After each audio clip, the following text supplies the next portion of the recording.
Not getting sexy.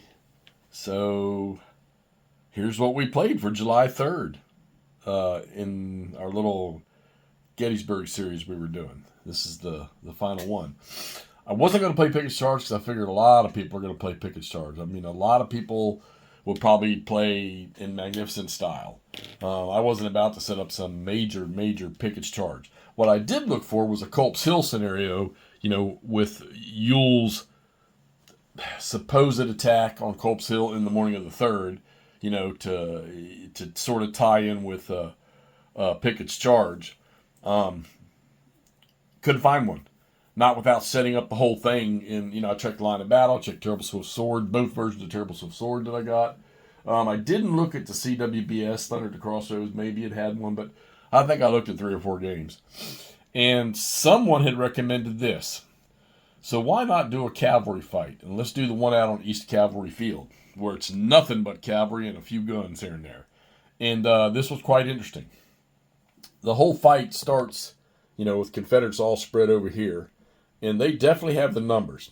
The weaponry's not quite as good, but the numbers are very good.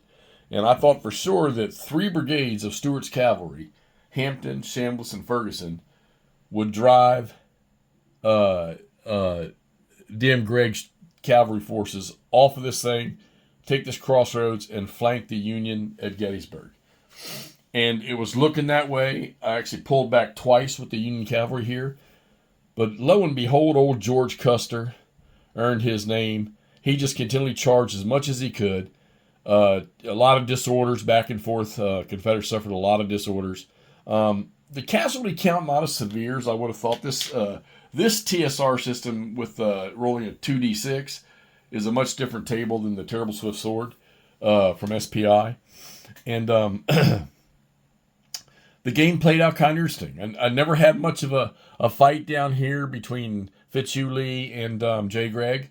They were just sort of looking at each other while 3 brigades of Confederate cavalry worked on 2 brigades, which Custer was one, and he was attached to the second division of the Cav Corps under DM Gregg, and then McIntosh up here. No leaders were killed in this game, amazingly enough. Like I said, the casualty list wasn't huge.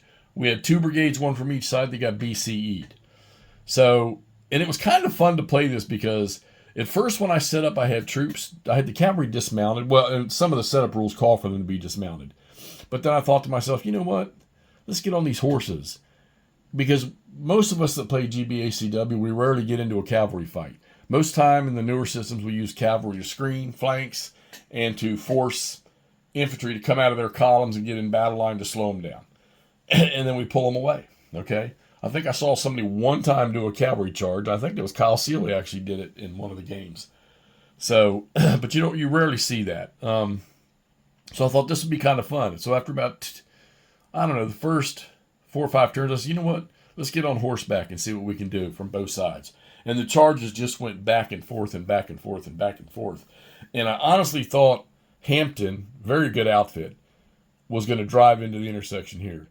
But McIntosh held on, and Custer, like I say, back and forth in here between Chambliss and Ferguson. He wrecked Chambliss pretty much. And Fitzlee and J. Gregg, like I say, really J. Gregg pulled back to help the fight towards the intersection in case he was needed, but he never did. Custer and McIntosh did their job. So no geographic objectives were taken. The Confederates needed this thing here, this intersection, and all 6 hexes around it. And the Union geographic was this hill area here completely cleared, and they own all of them. Neither one of those, obviously this was never in question for the Union, never happened, because I never went after it. There was just too many Confederate cavalry sitting here, especially since I brought Hampton and, was it Chambliss or? No, I brought Hampton off the road up here, and I brought Fitzlee down the trail here. So, like I said, maybe should have brought Fitzlee up here. I don't know. It might have been, those extra numbers might have worked. So there were no geographic objectives taken, and the victory points that come out with are only from the BCEs. So the U.S. BCE Chambliss's brigade was worth 12 victory points, and the first brigade, second division of the Cav Corps, they BC'd. They worth 9 points. but I can't figure out who won. I mean, those victory points say here the U.S. won, but it talks about so many points above and getting level. So is this just a minor U.S. victory or is this a draw? Don't know. We're going to call it, I'm going to call it a U.S. victory because Stuart wasn't able to break through and then flank the Union Army coming down the road here, the Little Dutch Road. All right. So there you have, this is TSR's version of Rebel Sabers. And, this game has Trevilian Station, Brandy Station, a couple other games in it. But it had this East Cavalry Field fight, which you can tie this to TSR's Terrible Swift Sword. And then there's something about expansion for the Terrible Swift Sword from SPI, but I didn't read much about that. I just wanted to play a different July 3rd battle than probably what most people are going to play. And there you have it. So TSR, Rebel Sabers, East Cavalry Field. This was in 1986, it looks like. Kind of had fun. Something different to play.